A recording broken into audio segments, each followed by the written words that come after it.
കുറച്ച് ദിവസങ്ങൾക്കിപ്പുറം കടൽ ശാന്തമായതിനാൽ മത്സ്യത്തൊഴിലാളികളെല്ലാം മത്സ്യബന്ധനത്തിനായി ഇറങ്ങി. പുലർച്ചെ മുതൽ തീരത്തെത്തിയിരുന്ന വള്ളങ്ങളിലെല്ലാം ചെറുമീനുകൾ നിറഞ്ഞു. ഇത് കണ്ടതോടെ മറ്റു തൊഴിലാളികളും വള്ളങ്ങൾ ഇറക്കി. രാത്രി ഏറെ വൈകിയും കുഴിയാളകളുമായി വള്ളങ്ങൾ തീരത്തെത്തി. രാവിലെ കുട്ട ഒന്നിന് 2400 രൂപയായിരുന്നു വില. കുഴിയാള മത്സ്യം വാങ്ങാൻ ആളില്ലാതെ വന്നതോടെ വൈകുന്നേരമായപ്പോൾ അത് 400 രൂപയിലേക്ക് താഴ്ന്നു. കച്ചവടക്കാരും നാട്ടുകാരും മത്സ്യം വാങ്ങാനില്ലാതെ വന്നതോടെ വളം നിർമ്മാണ കമ്പനിയിലേക്ക് അവ കയറ്റി അയച്ചു തുടങ്ങി. കാലവർഷം കഴിഞ്ഞാൽ ഇനി തീരത്ത ചാകരക്കാലമാകും. കുഴിയാളയ്ക്കൊപ്പം കല്ലൻ, കണവി ഉൾപ്പെടെ മറ്റു മത്സ്യങ്ങളും ലഭിച്ചെങ്കിലും അളവ് കുറവായതിനാൽ വൻ വിലയായിരുന്നു. മാതൃഭൂമി ന്യൂസ്, തിരുവനന്തപുരം.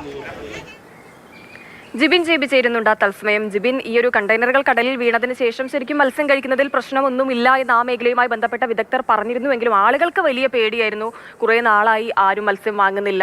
അവർക്ക് വലിയ ബുദ്ധിമുട്ടായിരുന്നു. മത്സ്യത്തൊഴിലാളികൾക്ക് ഓരോരുത്തർക്ക് ആ ബുദ്ധിമുട്ട് അവർ പങ്കുവെക്കുന്ന ഒരു പരമ്പര തന്നെ നമ്മൾ മാതൃഭൂമി ന്യൂസിലൂടെയൊക്കെ ചെയ്യുകയും ചെയ്തിരുന്നു. ഇപ്പം എന്തായാലും സന്തോഷ കാഴ്ചകൾ വീണ്ടും കടൽ തീരത്തേക്ക് എത്തിയിരിക്കുകയാണല്ലേ?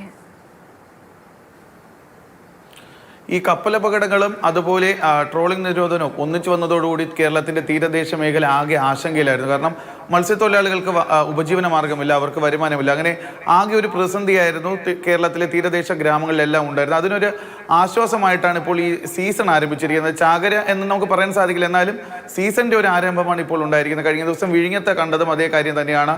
കുഴിയാള മത്സ്യങ്ങളാണ് വലിയ രീതിയിൽ മത്സ്യബന്ധനത്തിനായി പോയ ചെറുവള്ളങ്ങളിൽ ലഭിച്ചിരിക്കുന്നത്. അവർ അത് ആദ്യം തീരത്തേക്ക് കരയിലേക്ക് എത്തിച്ച സമയത്തൊക്കെ, കാരണം ആദ്യം ട്രോളിംഗ് നിരോധനമായതുകൊണ്ട് ചെറുവള്ളങ്ങൾ മാത്രമാണ് പോകുന്നത്, അതുകൊണ്ട് വളരെ ചെറിയ ക്വാണ്ടിറ്റിയിലുള്ള മീനുകളാണ് ആദ്യം കരയിലേക്ക് എത്തി. അതുകൊണ്ട് ആ സമയത്ത് 1 കിലോ കുഴിയാളയ്ക്ക് 2400 രൂപയ്ക്ക് കിട്ടുന്ന ഒരു സാഹചര്യം ഉണ്ടായിരുന്നു. പക്ഷെ പിന്നീട് ഈ മത്സ്യങ്ങൾ അളവിൽ കൂടുതൽ ഇങ്ങോട്ടേക്ക് എത്തി. അതായത് ഈ പോയ കുറേ ദിവസത്തിന് ശേഷമാണ് വള്ളത്തിൽ മത്സ്യം കരയിലേക്ക് എത്തുന്നത്. അതുകൊണ്ട് ഈ വിവരം അറിഞ്ഞ് മറ്റു മത്സ്യത്തൊഴിലാളികളും വള്ളവുമായി കടലിലേക്ക് പോകുന്ന ഒരു സാഹചര്യമുണ്ട്. അപ്പോൾ എല്ലാവരും പോയി കുഴിയാള മത്സ്യം തന്നെ കരയിലേക്ക് എത്തിച്ചപ്പോൾ അതിൻ്റെ വിലയും ഇടിയുന്ന ഒരു സാഹചര്യം ഉണ്ടായി. രാവിലെ 2400 രൂപയായിരുന്നു കുഴിയാള മത്സ്യത്തിന്, വൈകുന്നേരമായപ്പോൾ 400 രൂപ മാത്രമാണ് ഉണ്ടായിരുന്നത്.